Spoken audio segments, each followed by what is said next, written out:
Hello students, हमने trigonometrical functions, inverse trigonometrical functions की definition, concept of inverse trigonometrical function, concept of inverse functions, everything we have already studied. इसके बाद हमने इनके domain और range भी पढ़े हैं। अब how to remember this domain and range और इन दोनों का कंपैरिजन कैसे करेंगे, यहाँ हमने एक टेबल बनाई है। ट्रिग्नोमेट्रिकल फंक्शंस इस साइड लिखेंगे और इन्वर्स ट्रिग्नोमेट्रिकल फंक्शंस इस साइड लिखेंगे। देखेंगे इनमें क्या कंपैरिजन हो सकता है। जैसे y is equal to sine inverse x, ये साइन एक्स, अब यहाँ हम ट्रिग्नोमेट्रिकली ले रहे हैं। दूसरा y equal to cos x, तीसरा y equal to tan x, y equal to cot x, y equal to cosec x and y equal to sec x. ये फंक्शन लिखे हैं। हमें पता है साइन का डोमेन है r और रेंज है -1 to 1। जब यही इन्वर्स में आता है y equal to sine inverse x, तो आपको याद होगा कि ये एक्सचेंज हो जाते हैं, तो रेंज जो इसकी है वो डोमेन में बदल जाएगी। लेकिन रेंज हमें रेस्ट्रिक्ट करनी पड़ी थी -π/2 to π/2। उसका रीज़न क्योंकि ये 1/2 बनाने के लिए तभी ये साइन फंक्शन इन्वर्टेबल होगा और इन्वर्स एग्जिस्ट करेगा। तो रेंज तो वही रही, जो इसकी रेंज थी इन्वर्स की वही डोमेन हो गई, लेकिन रेंज हमें रेस्ट्रिक्ट करना पड़ी। इसी तरह से कॉस में भी सेम है, r है और -1 इसका रेंज है। यानी y equal to cos inverse x में डोमेन वही हो जाएगा। इसकी रेंज को भी हमें रेस्ट्रिक्ट करना पड़ा था 0 to π। टेन इनवर्स एक्स में अगर आपके याद हो r -2n + 1 π/2, n इंटीजर है, क्योंकि 10 फंक्शन π/2, 3π/2, 5π/2 इन पर डिफाइंड नहीं है, इन पर इसकी वैल्यू इन्फिनिटी आती है, इसको कहते हैं नॉट डिफाइंड। तो यहाँ पर वो एंगल नहीं आएंगे, बाकी सारे रियल नंबर्स आएंगे। तो इन्वर्स में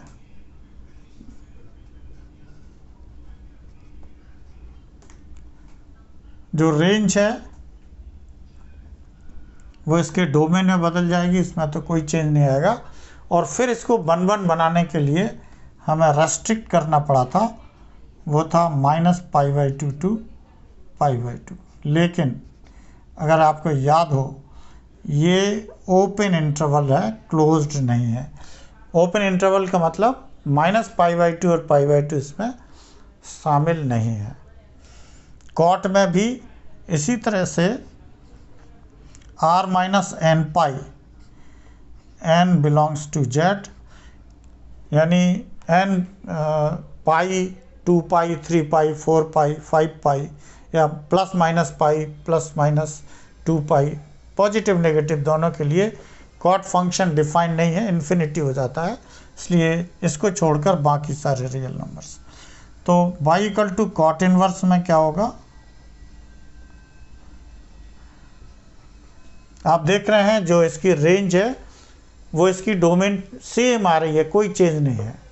तो इससे आपको थोड़ा याद करने में आसानी होगी। और यहाँ पर फिर रेस्ट्रिक्शन किया हुआ है 1/2 बनाने में, तो ये 0 to π है। यहाँ भी ओपन इंटरवल है 0 to π में 0 और पाई शामिल नहीं है, बाकी चीज़ें होंगी। इसके बाद y equal to cosec inverse.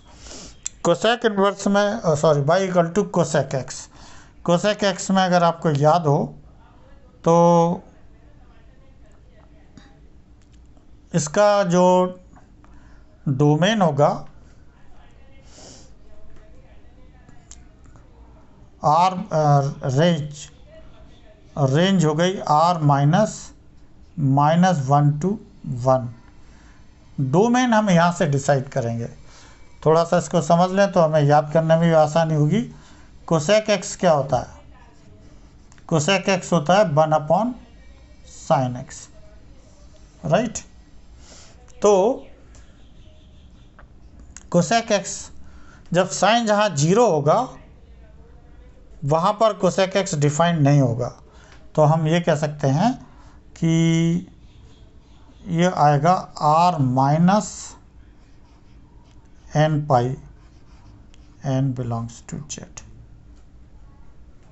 उसका रीज़न है कि जैसे साइन n 0 हो गया तो 0, पाई, 2 पाई, 3 पाई, 4 पाई, इन सब पर साइन क्या होगा? 0, और 1/0 इन्फिनिटी यानी कोसेक डिफाइंड नहीं होगा। तो इसलिए ये याद करना भी आसान है। और इसी तरह से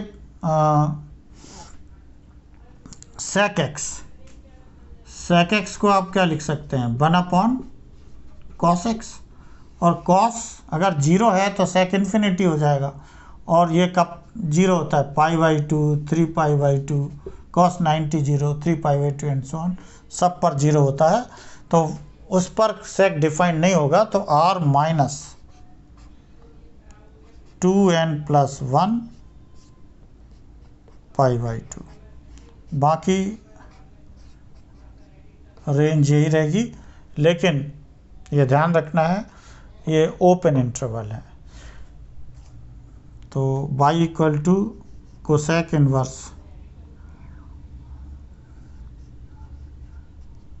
x, और यहाँ पे y = sec inverse x। Cosec inverse x में फिर वही रेंज तो सेम रहेगी, जो इसकी डोमेन है वो यहाँ से रेंज से आएगी, और सेम है, एग्जैक्टली सेम, कोई चेंज नहीं। और इसमें फिर रेस्ट्रिक्शन करना पड़ेगा, और वो होगा क्योंकि इसको भी 1/1 बनाना पड़ेगा, और 1/1 बनाने के लिए इसको -π/2 to π/2 लेना पड़ेगा, जो साइन का है। लेकिन इसमें 0 नहीं आ सकता, ये सेट है, this is not the range. यानी -π/2 to π/2 के बीच का 0 इसमें क्यों नहीं होगा? क्योंकि साइन 0 0 होता है। हमें मालूम है कि कोसेक = 1/sin, और अगर इसमें 0 आता है तो साइन 0 0, 1/0 इन्फिनिटी हो जाएगा। It is not defined. इसलिए सेक इनवर्स में भी यही कहीं सेम आएगा, R -1 1, और ये हो जाएगा, ये क्लोज्ड इंटरवल है 0 to π। इसमें π/2 हटाना पड़ेगा। उसका रीज़न है क्योंकि cos π/2 सेक होता है 1/cos, और cos π/2 0, 1/0 इन्फिनिटी, उस पर सेक डिफाइंड नहीं है।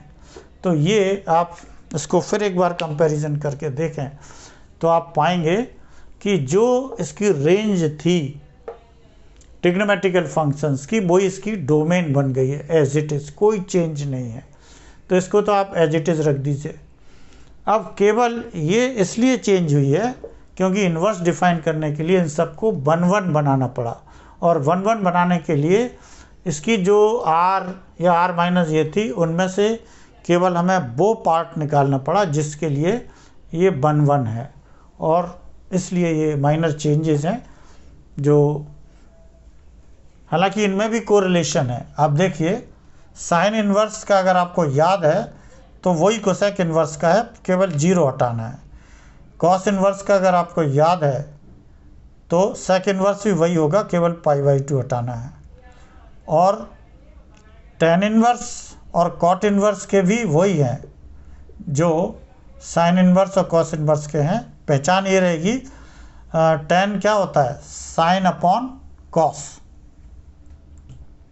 तो जो न्यूमरेटर में है, टेन को अगर इस तरह से याद रखिए, न्यूमरेटर में साइन है तो साइन वाला ही उतार दीजिए, बस ये क्लोज्ड है, इसको ओपन करना है। कॉट इन्वर्स में न्यूमरेटर में कॉस है तो कॉस वाला ही उतार दीजिए, और ओपन इंटरवल रखिए। थोड़ा सा अगर आप ध्यान रखें तो डोमेन रेंज और रेंज डोमेन को किस तरह से कंपेयर करके हम याद कर सकते हैं। This is a very important chart and will help you to solve the problems. अब एक प्रॉब्लम हम या दो ले लेते हैं इन्वर्स फंक्शन वाली, जिससे आपको समझ में आएगा कि इसका कितना बड़ा फ़ायदा आपको मिल सकता है। जैसे मान लीजिए फाइंड, क्वेश्चन नॉर्मली ऐसे आते हैं, फाइंड प्रिंसिपल वैल्यू ऑफ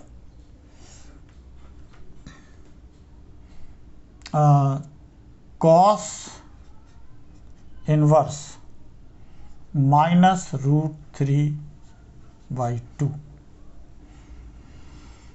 इसको बाई ले लीजिए। अब इसकी वैल्यू हमें निकालनी है, कितनी होगी। दोनों तरफ कॉस लिखेंगे तो cos y is equal to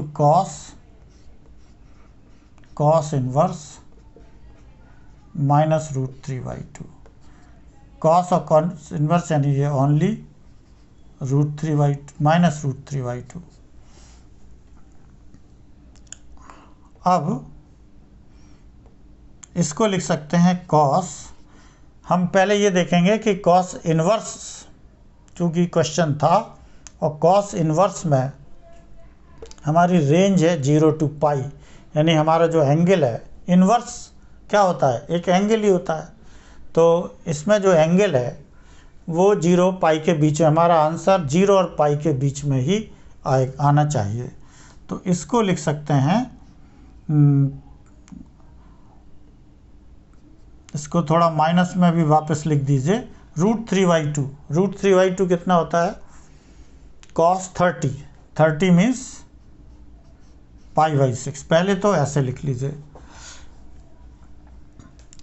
अब इसको माइनस हम अंदर नहीं ले सकते, उसका रीज़न है कि अगर माइनस अंदर ले लें और आंसर लिख दें तो गलत इसलिए होगा क्योंकि हमें पता है कि cos -θ प्लस cos θ होता है। ये 11th में आपने पढ़ा है।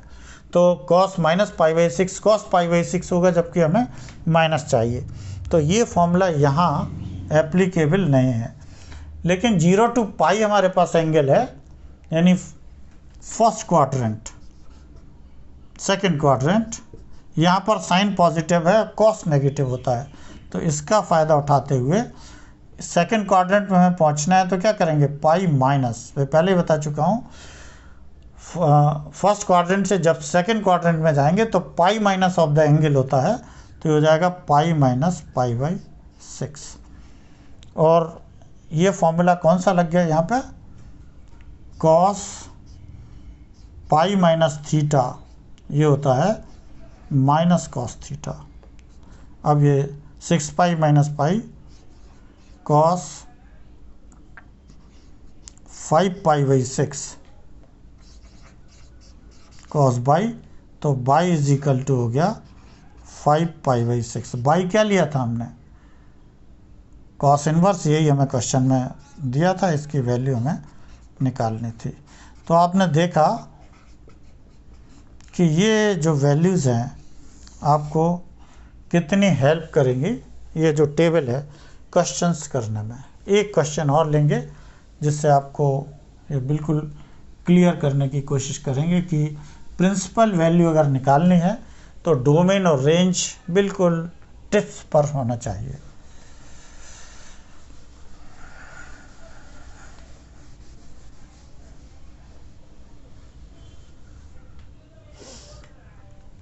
Find cosec inverse -2, principal value of, question वही है, प्रिंसिपल वैल्यू ऑफ। तो इसको वही बाई ले लीजिए, दोनों तरफ cosec y is equal to cosec -2, तो ये बचेगा ओनली -2 अलग कर दीजिए। आपको पता है कि साइन 30 1/2 होता है, तो कोसेक 32 होगा। 30 मीन्स विच एंगल, π/6। तो इसको लिख सकते हैं कोसेक π/6। कोसेक 32 होगा और ये माइनस पहले से लगा है। अब इस माइनस को हम अगर अंदर एडजस्ट करना चाहें तो कर सकते हैं। क्यों? क्योंकि ये एक फॉर्मूला है, cosec minus theta is equal to minus cosec theta. तो ये माइनस बाहर आ जाएगा, ये प्रूव हो जाएगा। लेकिन हमारी रेंज क्या है इसकी? क्या इस रेंज में आ रहा है? यस, जीरो नहीं है, -π/2 π सेम होती है। जो साइन इनवर्स की रेंज है वही कोसेक की होगी, जो कॉस इनवर्स की है वही सेक की होगी। बस रेस्ट्रिक्शन इसमें जीरो का होता है, इसमें π/2 का होता है। तो इस तरह से याद भी रख सकते हैं। और इस तरह से ये आ गया कोसेक बाई। तो बाई इक्वल टू कितना आया? -π/6। व्हाट इज बाई? बाई क्या है? Cosec inverse -2। ये आंसर हो गया। और ये भी हमने चेक कर लिया कि इस रेंज में नहीं आएगा तो गलत माना जाएगा। So this is how we remember this chart. इसको याद रखिए इस टेक्निक से। Thank you very much.